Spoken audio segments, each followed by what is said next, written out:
தேவஜனமே, victory gospel search விடுதலையின் சுவிசேஷ சபை வழியாய் உங்களுக்கு கிருபையும் சமாதானமும் உண்டாவதாக. இன்று 12வது கவிதை. இது பாகம் 3. நான் ஃபர்ஸ்ட் உங்களுக்கு முழுமையா அந்த கவிதையை பாடல் வழியா பாடிடுறேன். அதுக்கப்புறமா தேவன் உங்களுக்கு இதுல இருக்கிற உள்ளாழங்களை தேவனே விளக்குவார். நான் வந்து உன் அச்சம் போக்கிடுவேன், உன் சோகம் உன் தாகம் தீர்த்திடுவேன், ஒன்றாகி உன்னோடு கவி பாடுவேன், என்றென்றும் சிரம் தாழ்த்தி உனை வாழ்த்துவேன், சிரிப்பாலே என்னை ஆற்றும் சிற்ப கல்லே, கல்லான மனதில் உன் அன்பின் சொல்லே, அணில் கூட உன் அன்பில் அசைவாடுமே, கிளி கூட உன் பாட்டை தினம் பாடுமே, கனவிலும் கண்ணீரை கலையாக்குவேன், கவலைகள் அனைத்தையும் கனியாக்குவேன், கலைமானே விலை போனேன் உனதன்பினால், பிரியாத உறவானேன் உன் கண்ணீனால், உன் சோர்வில் என் தோள்கள் துணையாகுமே, உன் தாழ்வில் என் கைகள் உனை தேற்றுமே, குழப்பங்கள் அனைத்தையும் குணமாக்குவேன், தெளிவாக்கி உனை நானே எனதாக்குவேன். பல ஆவிக்குரிய அர்த்தங்கள். இது வெறும் பாடல் அல்ல.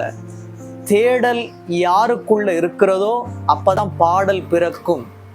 அதாவது காயங்கள் யாருக்குள்ள இருக்கிறதோ அவங்களுக்கு தான் தேவன் கவிதைகளை அள்ளி கொடுப்பார்.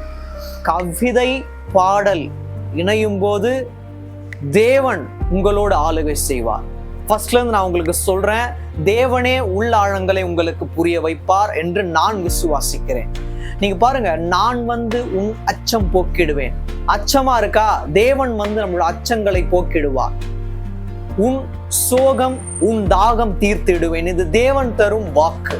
நம்மளோட சோகம் நம்மளோட தாகத்தை தீர்க்க வேறு யாராலும் முடியாது, தேவனால் மட்டும்தான் முடியும். நான் வந்து உன் அச்சம் போக்கிடுவேன், உன் சோகம் உன் தாகம் தீர்த்திடுவேன், ஒன்றாகி உன்னோடு கவி பாடுவேன்.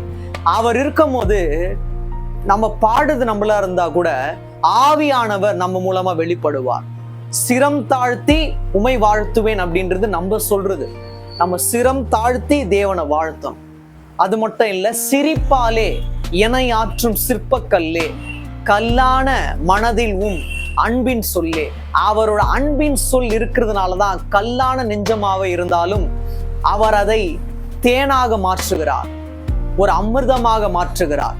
அன்பின் சொல் நம்மளுடைய இருதயத்தில் இருக்கணும். அதனாலதான் சிரிப்பாலே எனையாற்றும் சிற்பக்கல்லே, கல்லான மனதில் அன்பின் சொல்லே, அணில் கூட உன் அன்பில் அசைவாடுமே, கிளி கூட உன் பாட்டை தினம் பாடுமே. கிளி கூட அவரோட பாட்டை தினம் பாடும். அப்படின்னா கிளி எவ்வாறு பேசுகிறதோ பாடுகிறதோ, ரொம்ப பேர் சொல்லுவாங்க அது பேசும், நல்லா பேசும் அப்படின்னு சொல்லிட்டு. அது போல தேவனை நோக்கி நாம் பேசுவது மட்டும் இல்ல, பாடிக்கொண்டே இருக்கணும். சும்மா ஏதோ கடமைக்காக பாடக்கூடாது.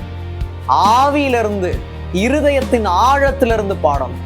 அது மட்டும் இல்ல, கனவிலும் கண்ணீரை கலையாக்குவேன். அவர் நம்மளோட கனவிலும் கண்ணீரை கலையாக்குவார். சில பேருக்கு நான் கனவு கண்டேன், அதனாலதான் என்னோட காலை சரியா இல்ல, என்னோட இரவுகள் நல்லா இல்ல அப்படின்னு பல பேர் சொல்லுவாங்க. கனவிலும் கண்ணீரை தேவன் கலையாக்குவார். அது மட்டும் இல்ல, கவலைகள் அனைத்தையுமே அவர் புதிதாக மாற்றுவார். இனிமேட்டு கவலைகள் இருக்காது, சந்தோஷம்தான் இருக்கும். அது மட்டும் இல்ல, கலைமானே விலை போனேன் உனதன்பினால். வேற யாருக்கிட்டையும் விலை போகக்கூடாது, தேவனுக்கிட்ட மட்டும் தான் விலை போகணும். கலைமானே விலை போனேன் உனதன்பினால். அவருடைய அன்பினாலதான் நம்ம வந்து விலை போனோம். கலைமானே விலை போனேன் உனதன்பினால், பிரியாத உறவானேன் உன் கண்ணினால். அவரோட பார்வையினால் தான் பிரியாத உறவாய் இருக்கிறோம். பிரிந்து போகிற உறவு அல்ல, என்றுமே பிரிந்து போகாத உறவு. அது மட்டும் இல்ல, இறுதியாக என் சோர்வில் உன் தோள்கள் துணையாகுமே, என் தாழ்வில் உன் கைகள் என்னை தேற்றுமே. தேற்ற அவரோட கைகள் இருக்குது. நம்ம சோர்ந்து போகும்போது நம்மை தாங்க அவருடைய தோள்கள் இருக்குது. இறுதியாக பாருங்க, குழப்பங்கள் அனைத்தையும் குணமாக்குவேன், தெளிவாக்கி உனை நானே எனதாக்குவேன். இது நம்ம சொல்றது இல்லை, தேவன் சொல்றது. குழப்பங்கள் அனைத்தையும் தேவன் குணமாக்குவார். கவலைகள் அனைத்தையுமே அவர் என்ன பண்ணுவார்? குணமாக்குவார். அவ்வாறு நமக்கு புதிய சுகத்தையும் ஒரு குணத்தையும் அவர் தந்து ஆயுசு நாட்களை பெருக வைத்து இந்த கவிதையின் மூலமாய், இந்த பாடலின் மூலமாய் உங்கள் யாவரையும் தேவன் மென்மேலும் ஆசீர்வதிப்பாராக. ஆமென்.